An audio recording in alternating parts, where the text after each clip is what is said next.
election in time to affect this election? And if it does, do you have any sense of how many Arizonans might not get early ballots delivered? Well, what I would say is, over my dead body is that rule going to go into effect.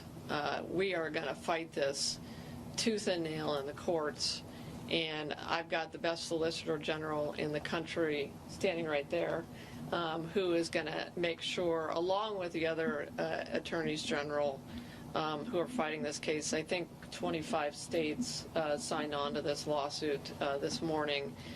But yeah, I mean, you're right. There is a second injunction, but the second injunction is on the executive order. What the Supreme Court actually did is they ruled that our first lawsuit was not ripe, and now it is ripe. So you know, it became ripe when the Postal Service rule went into effect on Friday. And so now the Supreme Court basically said, all they said was, you have to file another lawsuit. And that is what we are doing, is filing that lawsuit in Massachusetts, in federal court in Massachusetts. But to your point, it is important that we win this lawsuit, because you have states that are within weeks, maybe 2 weeks, of printing ballots. Arizona is 42 days away from early voting starting. So we're 42 days away from early voting starting.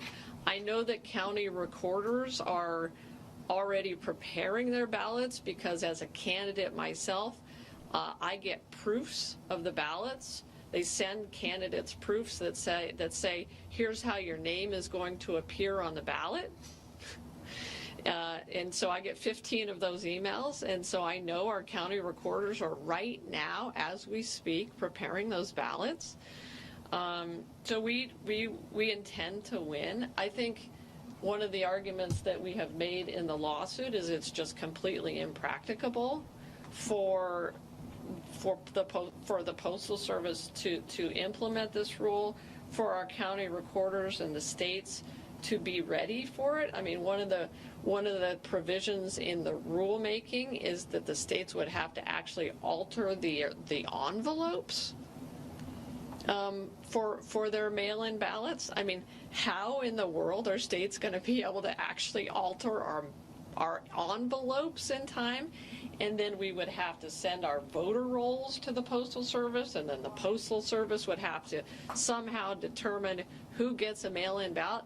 I mean, first of all, that's insane. It's unconstitutional, and it is completely physically impossible to do.